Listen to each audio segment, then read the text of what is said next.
오늘 함께 나누실 말씀은 구약성경 창세기 25장 27절에서 34절인데 제가 33절과 34절을 다시 한번 봉독해 드리겠습니다.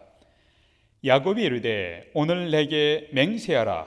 에서가 맹세하고 장자의 명분을 야곱에게 판지라. 야곱이 턱과 팥죽을 에서에게 주매 에서가 먹으며 마시고 일어나 갔으니 에서가 장자의 명분을 가볍게 여김이었더라. 오늘 설교 제목은 허물을 명예롭게 승화시킨 사람입니다. 그리스 신화에 나오는 영웅적 인물로 아킬레우스라는 사람이 있습니다. 이 아킬레우스라는 사람을 주인공으로 해서 여러 편의 영화가 만들어지기도 했습니다. 그가 태어났을 때 이 세상과 저 세상의 경계선상에 흐르는 강이 있었는데 그 강물에 몸을 담그면 전쟁터에서 아무리 화살을 맞아도 상처를 입지 않는다는 전설이 있었습니다. 그래서 아킬레스의 부모는 아들이 태어나자마자 그를 그 전설의 강물에 집어넣었는데 그때 발꿈치를 손으로 잡고 넣었다고 합니다. 온몸이 다 전설의 강물에 집어넣어졌지만 발꿈치만은 그 강물에 젖지 않았습니다. 나중에 그가 전쟁에 나갔을 때 적군이었던 트로이의 왕자 파리스가 아킬레우스의 그 약점을 알아차렸습니다. 그래서 아킬레우스의 발꿈치를 겨냥하여 독화살을 쏘아서 그를 쓰러뜨렸다는 이야기가 전해오고 있습니다. 우리는 어떤 사람이 많은 장점이 있음에도 불구하고 그에게 어떤 결정적인 약점이 있음을 말할 때 그것을 가리켜서 그것은 그 사람의 아킬레스건이야 라고 말합니다. 모든 사람이 아킬레스건이 있습니다. 허물과 약점이 없는 사람이 아무도 없습니다. 오늘 성경에 나온 인물 야곱도 인생에서 결정적인 아킬레스건이 있었습니다. 그것은 자신의 목적을 위하여 수단과 방법을 가리지 않는 치졸함이었습니다. 이렇게 지나친 탐심으로 인하여 인생에서 많은 상처도 입고 손해도 엄청나게 보았습니다. 여러분과 저는 우리 모두는 허물과 약점을 갖고 있습니다. 물론 여러 사람들에 따라서 여러 장점들도 갖고 있습니다. 이러한 우리의 부족한 허물과 약점을 어떻게 명예롭게 승화시킬 수 있을 것인가? 이것이 오늘 메시지의 초점입니다. 우리의 많은 허물과 약점을 어떻게 명예롭게 승화시킬 수 있을 것인가? 첫 번째, 그것은 영적인 가치에 대한 열망을 가지십시오. 영적인 가치에 대한 열망을 가지십시오.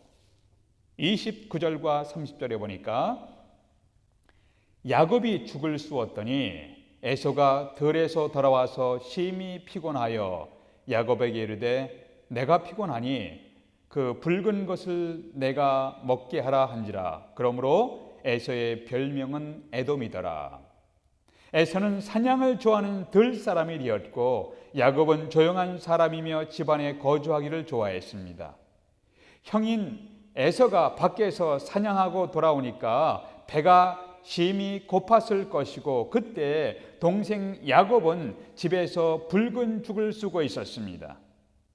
야곱아, 내가 배가 고프니까 내가 쓰고 있는 붉은 죽을 나로 하여금 먹게 하라 라고 요구했을 때 야곱이 형 배고프지? 여기 있으니 어서 드세요 라고 했으면 얼마나 좋았을까요? 그런데 그렇게 하지 아니하고 이 기회를 이용하여 야곱이 형에게 이렇게 요구합니다. 오늘 형의 장자의 명분을 나에게 팔아 넘기십시오. 그러면 내가 쓰는 죽을 형에게 드리겠소 라고 조건을 달았습니다. 그 당시 히브리 문화에서 장자가 되면 형제에게 돌아가는 부모님의 재산의 갑절을 받았습니다. 그러나 이것보다 더 중요한 것은 장자의 명분이었습니다. 장자의 명예였습니다. 장자의 권리였습니다. 그것은 할아버지 아브라함과 아버지 이삭이 하나님께 받은 언약의 상속을 장자가 이어받는 것이었습니다. 조상들이 받은 하나님의 언약의 축복을 이어받는 것은 영적으로 큰 영광이었습니다. 야곱은 이러한 영적인 가치에 대한 열망을 가지고 있었고, 형이었던 에서는 이러한 장자의 권한을 가볍게 취급했습니다. 32절과 34절에서 에서가 이르되 내가 죽게 되었으니 이 장자의 명분이 나에게 무엇이 유익하리요? 야곱이 이르되 오늘 내게 맹세하라. 에서가 맹세하고 장자의 명분을 야곱에게 판지라. 야곱이 떡과 팥죽을 에서에게 주매 에서가 먹으며 마시고 일어나 갔으니 에서가 장자의 명분을 가볍게 여김이었더라. 에서는 영적인 명예와 가치가 있는 장자의 권한을 가볍게 여겼고, 동생 야곱은 이러한 영적인 명예와 가치에 대한 열망을 갖고 있었습니다. 신약성경 히브리서 기자는 기록하기를 한 그릇 음식을 위하여 장자의 명분을 판 에서와 같이 망령된 자가 없도록 살피라. 한 그릇 음식을 위하여 장자의 명분을 판 에서와 같이 망령된 자가 없도록 살피라. 히브리서 12장 16절입니다. 여기서 장자의 권한을 팔았던 에서의 행위를 망령된 일이라고 설명했습니다. NIV 공인된 영어 성경이 이것을 가리켜서 godlessness, 하나님이 없다라고 표현했습니다. 이것은 하나님의 가치와 하나님의 기대를 무시하는 행동이었습니다. 당장 허기진 배를 채우기 위해서 하나님이 주신 명예를 포기하는 사람이었습니다.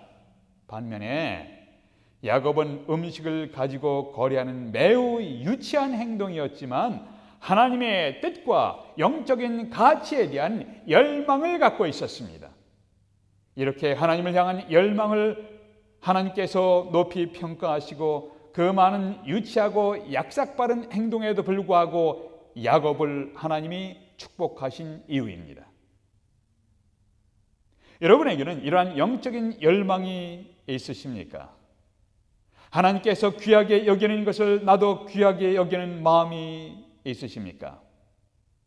우리에게 수많은 허물과 연약함이 있지만 하나님을 향한 영적인 열망을 간직하시도록 기도하십시다. 하나님을 향한 이 영적인 열망, 영적인 가치, 영적인 명예에 대한 열망,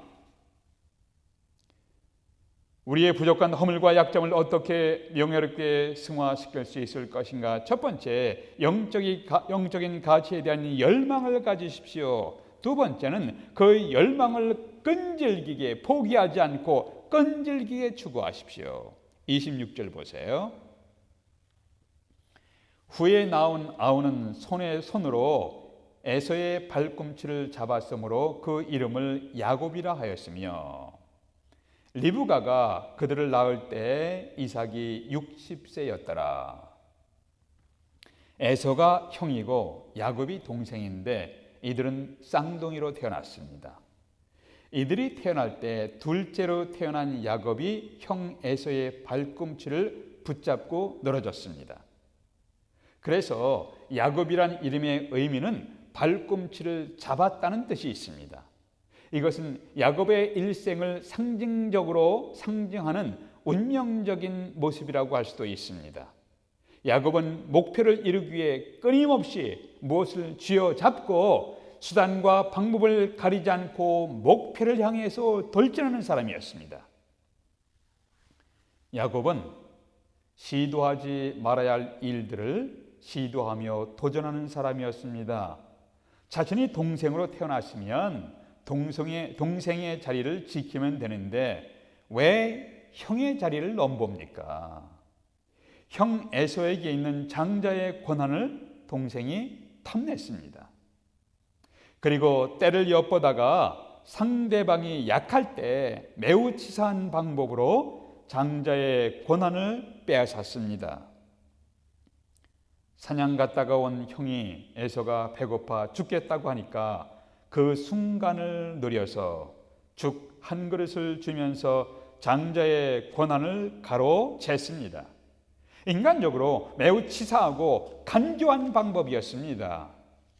이스라엘 백성들은 아버지가 죽어가면서 드리는 이 마지막 기도와 축복을 그들에게 최대의 축복으로 간주했습니다.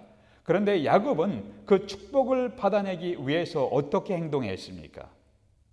자기 형의 모습으로 변장하고 연극을 해서 머지않아 돌아가실 아버지를 속이기까지 했습니다. 야곱은 형인 에서처럼 보이기 위해서 짐승의 털을 붙이고 목소리를 변조하는 연극까지 해서 머지않아 돌아가실 아버지를 속이고 형인 에서에게 돌아가야 할 축복을 자신이 가로챘습니다. 이렇게 아버지를 속여서 그 마지막 축복까지 받아냈던 야곱, 이만큼 치사하게 살아가는 사람이 바로 야곱이란 인물이었습니다. 야곱의 인간적인 탐심과 욕망으로 성급하게 그 목표를 성취하기 위해서 아우성치고 몸부림치는 모습 속에서 여러분과 저의 모습도 볼 수 있습니다. 우리들도 때로는 우리의 목표를 이루기 위해서 수단과 방법을 가리지 않고 몸부림치며 애쓰는 모습이 여러분과 저에게도 있지 않았습니까? 야곱은 또한 결혼할 때도 특별한 사건을 일으켰습니다. 외삼촌 라반의 집에서 악착같이 일하면서 야곱이 사랑했던 여자는 라헬이었습니다. 라헬과 결혼하기 위해서 7년을 일했습니다. 그리고 결혼식을 올리고 쉬는 밤을 보내고 자고 일어나니까 옆에 누워있는 여인을 보니까 자신이 사랑했던 라헬이 아니었습니다. 그 언니 레아였습니다. 이것이 무슨 운명의 장난이란 말인가요? 보통 사람 같으면 그것이 운명이겠거니 하면서 그날 그 레아를 데리고 살면 되는데 야곱은 그렇지 않았습니다. 그래서 외삼촌 야곱과 따지면서 7년을 더 일하는 조건으로 해서 악착같이 라헬까지 자기 부인으로 만들어야 했습니다. 이렇게 끈질기게 행동하는 사람이 야곱이었습니다. 자신의 욕망을 달성하기 위해서 수단과 방법을 가리지 않고 행동하는 사람 야곱이 얻은 별명이 있습니다. 이사야서 41장 14절에 보니까 지렁이 같은 너 야곱아 라는 표현이 나옵니다. 지렁이 같은 너 야곱, 꿈틀꿈틀대는 징그러운 지렁이 같다는 묘사입니다. 자기의 욕망을 이루기 위해 몸부림치는 모습으로 인하여 지렁이 같은 너 야곱이라고 했을지도 모르겠습니다. 그러나 야곱은 영적인 명예의 가치를 두고 그 명예를 끈질기게 추구하는 장점이 있었습니다. 그냥 추구하다가 포기하는 것이 아니라 끈질기게 포기하지 아니하고 영적인 명예를 추구했습니다. 이러한 열정으로 인하여 그 많은 허물과 단점에도 불구하고 야곱은 명예로운 인생을 살아가게 된 것입니다. 우리는 실패를 경험하고 살고 있습니다. 종종 넘어지면서 살아갑니다. 어떤 때는 주저앉아 버리는 때도 있습니다. 우리에게 있는 여러 가지 허물들과 약점들로 인하여 우리는 매우 괴로워하며 살아갈 때도 있습니다. 그러나 하나님을 향한 열망, 하나님의 뜻을 귀하게 여기며 하나님의 뜻을 이루고자 하는 열망을 포기하지 아니하고 끈질기게 추구한다면 그 많은 허물과 약점들을 극복하며 명예롭게 하나님 앞에서 명예롭게 살아갈 수 있을 것입니다. 여성들이 좋아하는 보석 중에 진주가 있는데 영어로 이것을 pearl이라고 하죠. 그런데 이 진주를 가리켜서 진주를 얼어붙은 눈물이란 의미가 있다고 합니다. 진주, pearl, 이것은 얼어붙은 눈물이란 의미가 있다고 전해지고 있습니다. 진주는 여러분과 제가 먹는 굴 속에서 만들어집니다. 어떻게 만들어지는가? 모래알이 굴 속으로 굴로 들어오면 굴이 두 가지를 선택할 수 있다고 합니다. 하나는 그냥 내버려 두는 거예요. 그렇게 하면 굴이 별 고통을 느끼지 않지만 굴은 서서히 병들어 죽어가게 된다고 합니다. 그런데 다른 선택은 굴이 그 모래알을 그냥 놓아두지 않고 낙하라는 물질을 생산해서 모래알을 거미줄처럼 싸기 시작할 수 있다는 것이에요. 그렇게 낙하라는 물질로 모래알을 싸는 과정은 굴에게는 매우 고통스러운 과정이라고 합니다. 그러나 이러한 고통스러운 과정을 통해서 아름다운 진주가 만들어지게 됩니다. 우리 인생에는 우리를 고통스럽게 하는 사건과 사고들이 있는데 하나님의 은혜를 구하고 끈질기게 믿음의 길에서 걸어가면 아름다운 진주와 같은 신앙이 될 것이고 하나님 앞에서 칭찬과 영광을 받게 될 것입니다. 우리 모두가 진주와 같은 신앙을 갖도록 기도하십시다. 하나님, 저희들이 때로는 힘들고 지쳐있는 삶 속에서 끈질기게 하나님의 은혜를 구하게 하시고 믿음의 길에서 걸어나갈 수 있도록 하나님 저희들에게 힘을 주시옵소서. 예수 그리스도의 이름으로 기도하옵나이다. 아멘.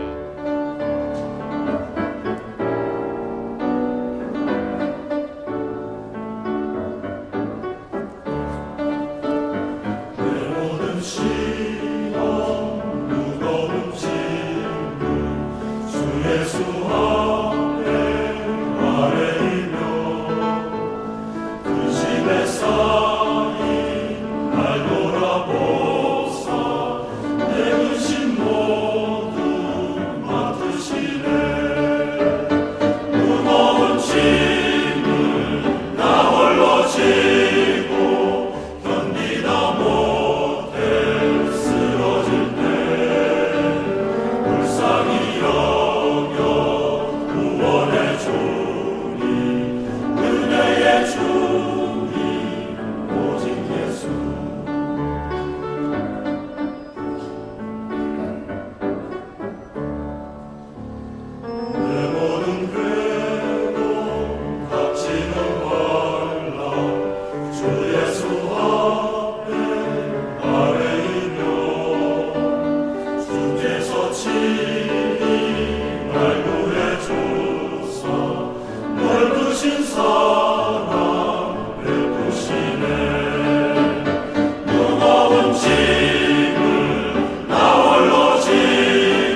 주도